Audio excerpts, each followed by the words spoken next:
this is Roger Green, host of the Surfing the Mass Tsunami podcast. This weekend, we are offering 5 conversations from episode 17, our preview of the EASL Congress 2024, plus from the vault, one of the conversations from the preview for EASL Congress 2023. Before starting, I want to note this is one of the, I think, most interesting and exciting episodes we've done in a long time, and I hope my descriptions reflect that. You're going to want to hear all of this. A lot of this conversation focuses around Michelle Long. She starts it by praising the expanded networking opportunities available at the program and winds up requesting that the various panelists discuss abstracts that she highlighted when she went through her book in the first place. You'll hear some of that in this conversation also. She likes the networking sessions that EASL is sponsoring around the large consortia because, as she puts it really speaks to how open this community is in exploring different ideas and getting people together. She says the two people who will be helped most by these sessions are the folks just getting into this field and those looking for a potential collaborator for a particular project. Aleksander goes on to describe these sessions as helping to support the big consortia by tying them into the networking sessions. It also demonstrates the way that academia, companies, and public funders align on pivotal liver projects. I asked Michelle what else she anticipates eagerly about the Congress. Her reply, and I quote, "Don't sleep on the abstracts." She started reviewing them a couple of days before the episode and had found 75 of interest, which she cut and pasted, and then she stopped for a while. I went on to ask her if she could identify in her 75 one abstract from Aleksander, one from Hannes, and one from Jörn who will be joining us in just a few minutes, and she says she's able to do so. I asked her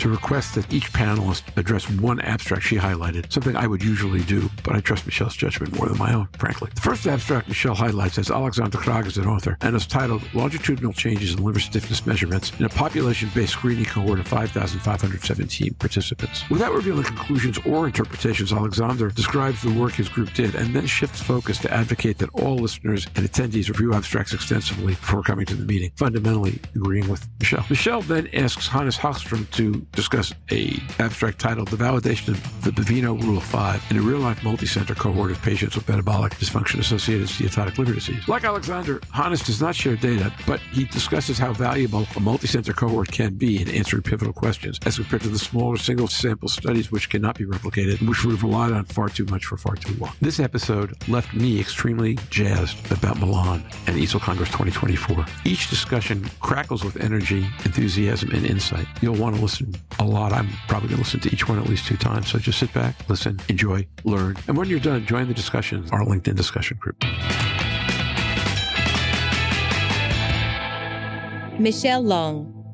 Yeah, I mean, the other thing I've noticed, Aleksander, as well, these networking sessions, about half an hour, usually around large consortia or other projects. But it's really nice to see that because now you have an open invitation, even if, you're just getting into the field or if you're a potential collaborator or just someone who's interested in hearing what's going on, you have a slot now on the calendar and everyone's invited. So I just think it really speaks to how sort of open this community is to exploring different ideas and getting people together. I like the model. I'm going to check some of those out for sure. Aleksander Craig. Lovely. No, really, it's again that we're trying to help all these big consortia that do strong research, but how do we help position them? So they're sort of tied to EASL, and EASL also partner in many of those, and then bring the track hub so you can actually have your networking meeting, but also an opportunity to communicate your messages. Now we're both part of, for instance, the Liver Aim, but there are many others where we say, okay, this is actually joint forces between companies, academia. That's the way it works in the European funded projects, many of them, but then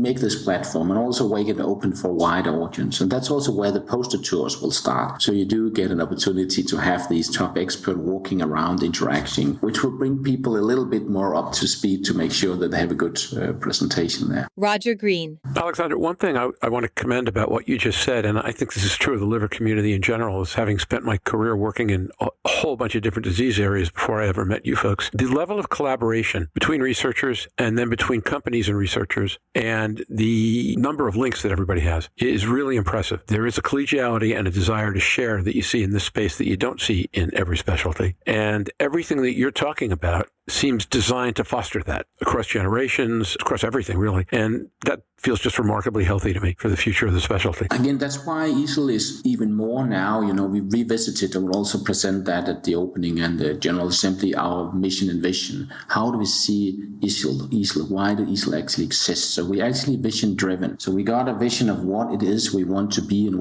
how we want to get there. And then we can see everybody who wants to be part of that journey. And that's basically about advancing liver care through many many different things: education, advocacy, policy, but also showing some leadership and taking the initiative, which is this kind of signal. And then this about the global marketplace, because of course we're just a medical society, a non-for-profit organization, but basically giving a platform for all these stakeholders to come together and interact. And that's where magic happens. And again, if relative to some of the other disease areas, we are still relatively small. And that's again what I open up saying when we communicate with WHO, we really need to make sure we come together, everybody, so our muscles are big and we speak one voice. Because if you're all over the place, people will not listen to you, because, okay, agree among your own before you get here. And that is also happening. So this interaction, also the good relations that are built in the liver sister societies between EASL, ASLD, ALE, MASLD, as let's say the leading regional societies, but also beyond that is a really good basis for doing that global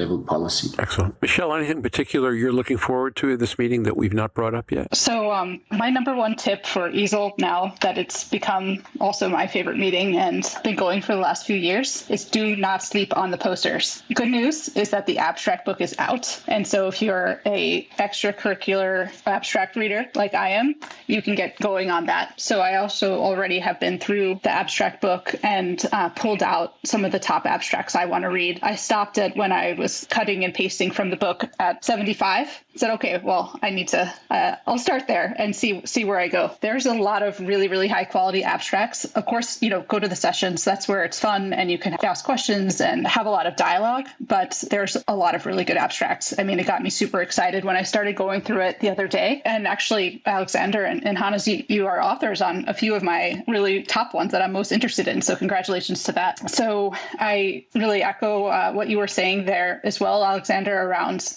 this is a time in the field where we're seeing a lot of people coming together and collaborating. I sense that theme also in the abstracts. We're seeing a lot more data, especially linking NITs to outcomes. There's quite a few abstracts along this theme. And you start actually, if you read them all together one after another, they all start telling a very similar, very compelling story. And so that got me very, very excited. And I hope to use this meeting as an opportunity to get to talking to my colleagues also in industry, but also in academia and patient advocacy groups and everyone together around these ideas, because I do see that there's some convergence happening. And it's a little bit hard if you look at the whole meeting altogether. But if you start honing in on these little details and bringing these thoughts like this into one place, you'll see that this pattern is emerging. That is really exciting for the future of the field, I think. So, Michelle, given what a great guest you always are, and that I've always thought you could do a fantastic podcast of your own, I'm going to invite you to do my job for the next 10 minutes, and here's what that looks like. Are you in a position where you can pick out one of the abstracts that Aleksander is on and one that Hannes is on that you're particularly excited about? Tell them about which one it is and allow them to comment on it? Sure. For those who are listening, please understand this is nowhere near the agenda I sent these guys, which is all of 5 lines long. It just seemed like a good idea at the time. So go ahead, Michelle. This is very scary, Roger. Now we have to remember what we actually wrote. Exactly. Okay, Aleksander, this one's you. Longitudinal changes in liver stiffness measurements in a population-based screening cohort of 5,517 participants. Yeah. So let's not reveal the specific data, but again, trying to understand, this transient elastography is really positioned now as a backbone NIT, both good for diagnosis, but also prognosis and potentially also for treatment effect and for monitoring. That is coming through now, but how do we use it? How do we understanding? And there's, if you do a blood test, it could be alpha something. The variability is not very big, but that has been an issue around this. And we already recommended in the Baveno that if you have a positive test, you repeat it. But the question is, what is the dynamic if you then take a huge population, and how are we going to deal with that? In particularly also if we want to use this as a clinical trial endpoint. So thank you very much for highlighting that, Michelle. Yes. I will not reveal the conclusion, but urge you to come and check it out. So is that a poster or a presentation? It's in the abstract book. It's a little hard to tell, but I think it's a presentation. Aleksander, is that a presentation? I think it's actually one of the top posters. The issues that you got some of these, even with 5,000 patients, you will say this automatically go, but the way we try to compose it also, and if there are people who are, you cannot have the same people having too much in the same sessions. There's something with variation. So they get some of the top posters. I think it's probably a top poster, and I can't remember. Okay, so everybody knows that's not a presentation to check off on your list, but it's a poster you have to make sure to get to while you're there. Excellent. Yeah, and use also the interactive program. Go into the program. I really urge people to do that because, again, the meeting is a massive party, but it starts, with full speed and it continued with full speed for 4 days. So your starting needs to be really sharp. And you can only do that by looking into the program. The program is made like that. You tick, and then it goes to your diary, your agenda there. So you can build your agenda. And I think Michelle already got 75 there. That's ambitious, but she is very ambitious. You can do other things, but that's actually the way to do it. And also, I urge you to, when you get there, then don't get there late, because it's also a big center. So sometimes in the beginning, in a new center, you waste some time finding your way around. Get there, get a little accustomed to it, know where the different rooms are and the coffee is, and then have it planned. Then you get much more out of it. Okay, the other one that I have also, Hannes, you're on this as an author, the validation of the Vino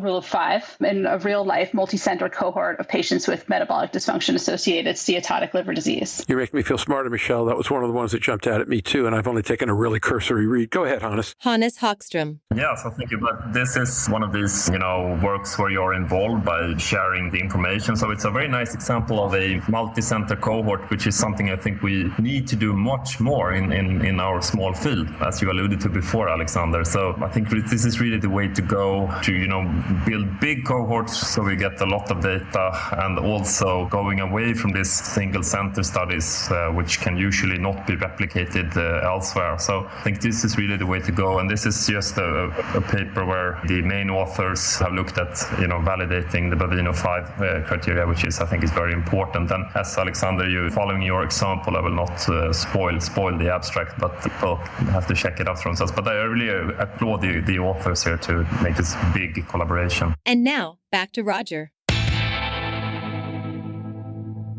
We hope you've enjoyed this recording. If you have any questions or comments about the content of this conversation or the entire episode, please put them in the review section of the page from which you downloaded this conversation, or send an email to questions@surfingmesh.com, or send me a note if you're a LinkedIn follower, which many of you are. What we do next week will depend on what's going on in my family life on Monday, but we will have an episode. It will be fantastic, and we look forward to seeing you then. Bye-bye now.